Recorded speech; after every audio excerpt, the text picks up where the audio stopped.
the first card you've got for your past is the Six of Wands. I'm really sorry about that. I don't know what's wrong with me. So the Six of Wands is a fantastic card, really fantastic card. I'm really happy that's at the beginning. It's, you know, it feels like rising up, rising. I'm rising above everyone else. I'm rising. That sounds horrible, but rising above everyone else. You know, he's up on this horse. I don't know if there's been some gossip, if you've had some gossip or talking or just silly talk, you know, trivial talk, all that kind of thing around you. It just feels like, you know, with everything that's happening in the world, you're just not interested in that anymore. You know, it's like, I don't want that kind of trivial drama chat anymore. I'm interested in higher things, more important things. And I know that sounds really snooty, but it's not about that. It's just more like, I can't be around this anymore, this silly chat. And so there's some kind of separation, I think, between you and some other people around you. And it's very, very apparent now. It's like, oh, I really feel like I have to do this. I can't be around this anymore. I'm getting that. I think you've always been a little bit like this, actually, because I'm getting family, I'm getting a childhood. So it's like all the way back in your childhood, you've been quite separate in the way you think and the way you feel from other people, if that makes sense. It's almost like I can't relate to this. I can't relate to these people. And you feel very separate in the way you think and the way you feel about things. You know, even when you're a child, it feels like, you know, people would say things and you think, no, I feel separate from that. I can't really relate to that. That's the kind of thing I'm getting. And so you went into your own world. I'm seeing a very vivid imagination, a big, strong imagination, very rich in a world. And you've always kind of tapped into that. And probably in times of stress, I'm getting that when you've been stressed, when things have happened, you've just gone into yourself, into that really very, very rich inner world. It's very, very beautiful. And it's like your safe place. It's like your safe place. So that's what you're doing now. You don't feel safe around all this talk and gossip and all that kind of thing. It's like, I want to be in my safe place. I'm going to go into my own self and just be by myself and rise above all this gossip and silly talk. And so, yeah, you're really feeling this right now. I don't know whether something's triggered that. I don't know whether people have said things that's just like, no, that's it, right? I have to be away from these people. It really feels just like that you're really kind of moving away, rising above. It's like, I'm not tolerating that anymore. So you're drifting away, you're rising above all that now. If that's you, you're on the right path getting away from all that, because I think it's going to drive you absolutely crazy if you keep on staying around that, all those kinds of people. The other thing is, if you've got this very, very, very beautiful, rich imagination that's deep inside you, use it for something if you're not already. Use it for some kind of creative endeavour, some kind of writing, art, music, something like that if you're not doing that already. If you're already doing that, tap into that even more for what you're doing, because it's a beautiful, rich world you've got in there, and it's richer than what's outside of you. I hope you understand what I'm saying there, because I'm really feeling that. Absolutely amazing. And the other thing with this card is, you know, obviously it's a victory card. So lots of victory. I'm the winner. I'm not actually getting that here. It feels a little bit lost, actually. It's almost like, you know, when you look at all these people around this man here on this horse, it's like all these people are here, which and I was seeing that in the beginning, actually. All these people were here, but I'm separate from them. I'm up here, they're all apart from me. And you feel as if you've kind of moved away from certain people, but you can't find quite where you fit in. So if you feel like that, you're going to find the right people. You're going to find the right people. And again, tap into that inner world. And you might feel like, oh, I don't fit in anywhere. No one feels like me. I feel totally different from anyone else. No, there are people who do feel like you, and there are people who you can share yourself with, and you can share that inner world with. And again, I'm getting this creativity. It might be that, you know, for example, if you're into music, or if that's what this creativity thing's about, you'll find people that are into that. and then you'll really, really click on a very deep level with those people, and they're your people. So if that makes any sense to you at all, you are going to find your people. You're going to find your people. So I hope that helps someone. And look at this man again. So he was separate from all these people, and now when I look at this again, I'm seeing these people as supporters. So you're going to find those supporters. Really interesting. Every time I look at this, I'm seeing different things. Anyway, so, and there's a little bit of confusion here as well. I'm going to talk about the Wheel of Fortune because I'm looking at that now. So there's lots of backwards and forwards here. You know, that's what this wheel can be sometimes, turning around, someone coming backwards and forwards to you. I'm getting love here. I'm getting a love connection that they're in and out, backwards and forwards, all that kind of thing. Very, very tiring, very tiring. It feels like hard work, actually. Oh, this love's hard work. I'm getting that. Oh, this relationship's hard work, very hard work. I'm chasing, I'm running. Yeah, you had to chase them. I'm running after them all the time. Why do I need to run after them all the time? And, you know, I think when they first came to you, because I'm getting this backwards and forwards, and it looks like, you know, when they first came to talk to you, it was this big burst of fantastic love there. It felt amazing. I'm getting this beautiful feeling. Very attentive person. And then it didn't stay like that because I'm getting this backwards and forwards. And so, you know, because this wheel keeps on turning around and they keep on coming back again and then they go away again. And I think you've changed. I think you changed when you're around them. You didn't want to change, but you did change. And normally people see you as a very laid back kind of person, but you really changed into a more anxious kind of a person, I think. And you're not like that normally. Yeah, with Aquarians, I often see this, and this is exactly what I was getting before. There's a lot going on under the surface. They don't show what's going on. You seem to be very, oh, I don't mind, I'm just laid back. Whatever you decide, I don't mind.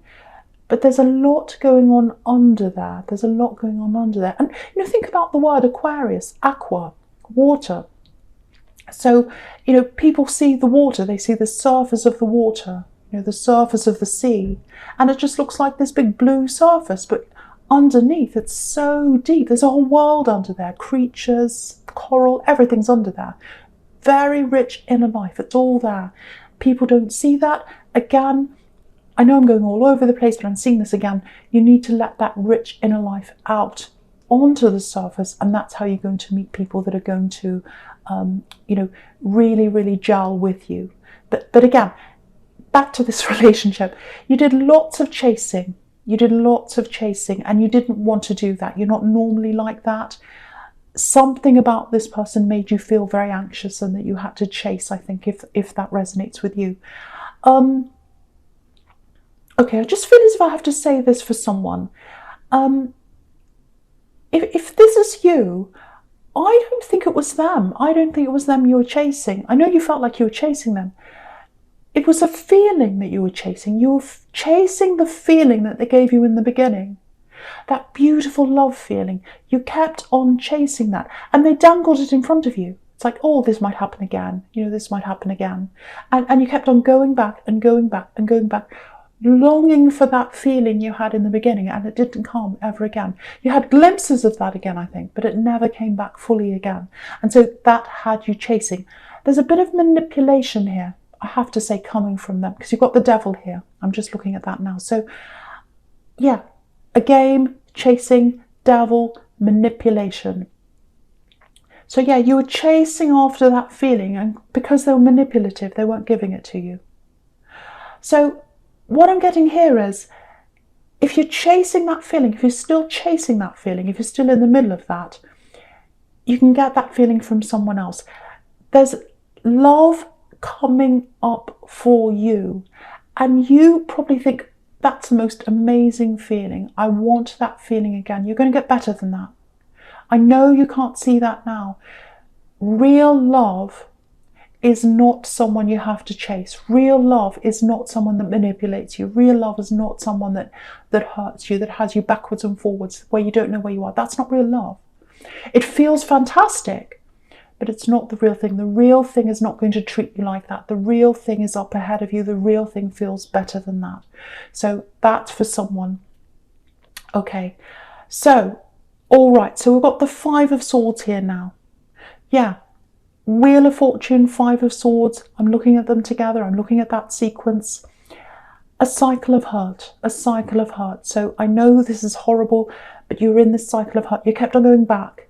You kept on going back to chase the feeling, but what you got was hurt, more and more hurt each time. I think this is a warning for you. Be careful of going back into this again. Be careful of going back into this again. Don't put yourself in that position again. Yeah, I think they're going to come back again. Because I'm seeing this cycle in the Wheel of Fortune and they keep on coming back again. So I think that's what's going to happen. And I think that's why you've got this warning here to remind you, don't go back into the cycle of hurt again. Yeah, they're coming back. They're going to come back. I'm getting this. Yeah, they're going to try. I'm getting this. I'm not that person anymore. I'm not that old person anymore.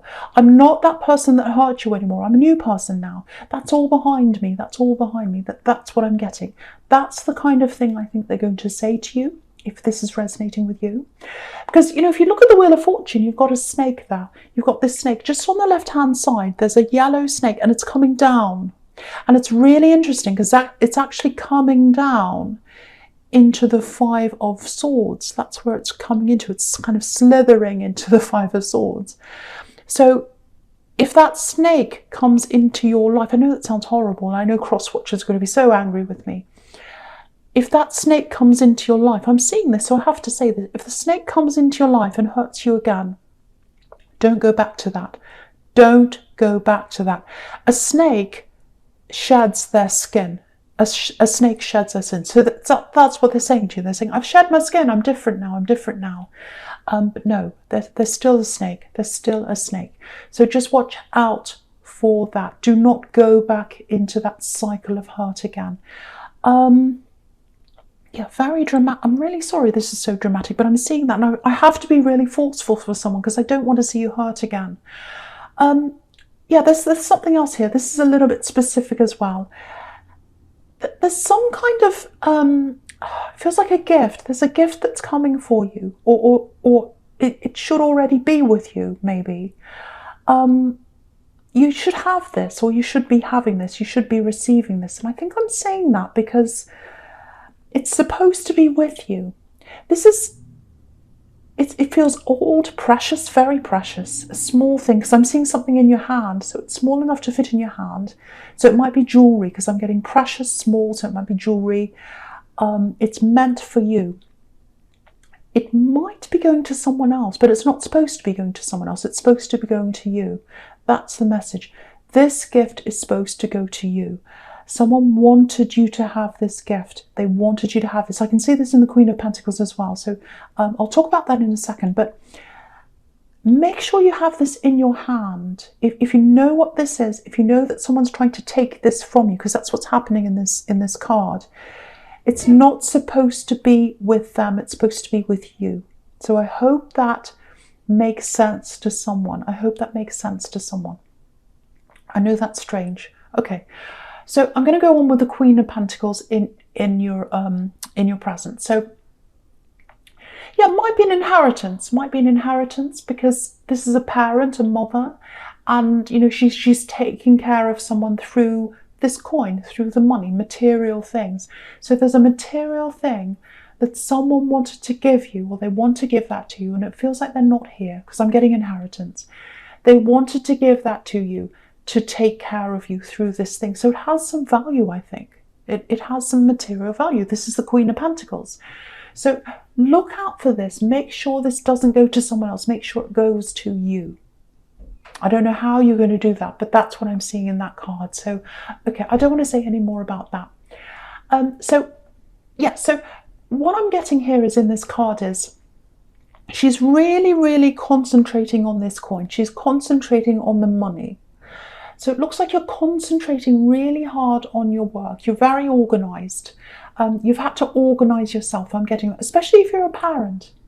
Okay, I'm getting a single parent here.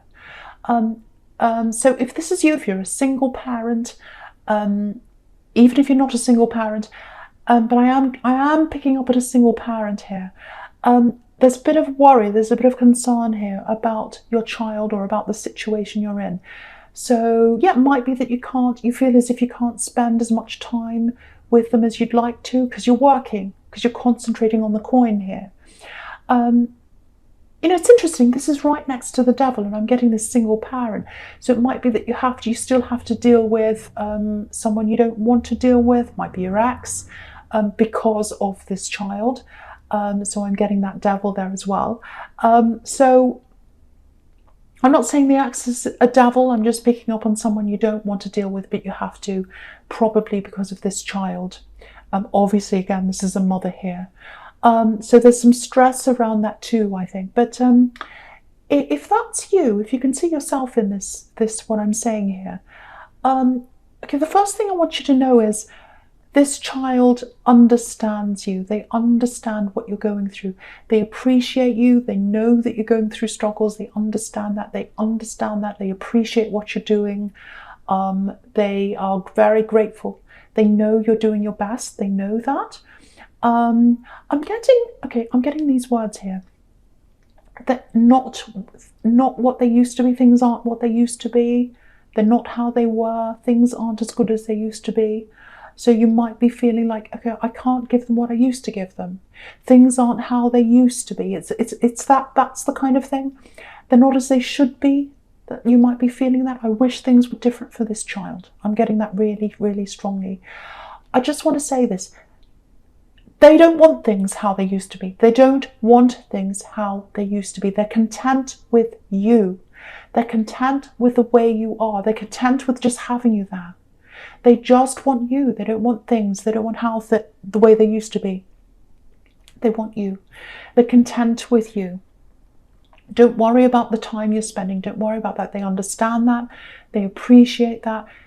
They just want you. They're happy. They're content. I really, really, really have to say that for someone. And you've got the Sun card down here. If you look at the Sun card down there, you've got this beautiful, happy child. Literally a happy child. So you've got a happy child. So I just want someone to know that. Okay, so the other thing here is, just looking to the left of this queen, you've got the victory card, you've got the Six of Wands. All about, I've got victory, I'm successful, I've done this, I've achieved this. Whatever you're doing now with your work, whatever you're working toward, I'm seeing you spending lots of hours, you're concentrating on the coin here. You're concentrating on getting that coin. You're going to get that. You're going to have victory in whatever you're doing. So stay on this track in work, in studies, whatever it is, business. You're on the right track. You're going to have victory. So I just wanted to say that for someone else as well. Okay, so all right. So the next card you've got for your present is this King of Swords here. Okay, this is a really important card. It's right in the middle of this whole spread, and that means it's the most important card here. So, and it's right next to the Wheel of Fortune. So what that's telling me is this is about this love connection, this backwards and forwards love connection. You can see they're going to come into your present. So they're going to come back around again with this wheel that's turning around. And look at this, the wheel's turning around and it's about to bump right into this King of Swords here in the middle. So it's turning around, it's going to bump in. And when it bumps into the King of Swords, he's got his sword up and he's saying, no, you're not coming anywhere near me. I've got my sword up. I'm not going to let you in. That's how you're going to be. That's how you're going to be. It's like, the King of Swords is about clarity. So it's like, I'm getting clarity about them. I can see what they're about now. I can see that. I'm not letting my feelings get in the way. This king's all about logic. He's a thinking king. He's not about emotions. He's like, no, I'm not going to let them in. Now, before you get to that stage of, no, I'm not going to let them in, it feels like you're going to go backwards and forwards a little bit in your emotions. Because again, if you look at where this king's positioned, you've got, the Wheel of Fortune on the left again. And on the right, you've got the King of Cups, which is the emotional king. And he's in the middle. So it looks like Sometimes you're going to go backwards to look at this, this person coming around again. You're going to say, no, I'm not going to say yes to them. I'm using my logic. I'm going to say no. And then on the other side, you've got, well, I've still got my feelings. I still miss that feeling. So it feels like you're going to go backwards and forwards a few times, a little bit like a pendulum. You know how a pendulum swings backwards and forwards a few times. And then it's going to settle in the middle, right on the King of Swords. And then you're going to say no. So I am seeing that you are probably going to say no to this person at some time. So it's going to be no in the end, because he's right in the middle. So that's a very important turning point for you. So you're going to guard yourself. You're going to say no against this person eventually. Okay, just something else here. I know I wasn't going to talk about this again, but it's coming up here again. This precious item, this thing that's supposed to be yours. Again, I'm getting inheritance here, because I'm getting someone watching over you. Yeah, I feel as if I'm being forced to say this. I can't help this. Someone wants you to have this thing. They're watching over you. Yeah, inheritance. So it belonged to someone. That's why I was getting an old thing. I was getting this old thing. I was seeing this old thing because it belonged to someone, and now they're watching over you. I'm actually getting two energies here, two separate people that are watching over you. I don't know if this is going to make any sense to anyone, but I'm just going to tell you anyway. It's probably going to make sense to someone, even if it's just one person. Someone who's listening to this is going to understand what this is about. Two people, one person lost someone else as a child. So it might be someone that's watching over you, they're older, and they lost a child. So they grieved for that child, and now they're older, they've probably passed on into another world, they're not in this world anymore, and they've been reunited with that child. Both of these energies are watching over you. They're together, they're happy, they're so happy, they're watching over you. Okay, so yeah, I know not everyone likes these kinds of messages, but that's what I'm getting, and I felt as if I had to say that, and I think that's something to do with this thing that's supposed to be yours. So one of those people wants you to have something, and you must have that in your hand. It's a very special item. So if that makes sense, again, try and get that into your hand. It's supposed to be yours. The other thing here is you're loved. You're loved. You're being watched over. You're being loved. You're being watched. Look at this. Look at this. I don't know if you can see this. It's very tiny.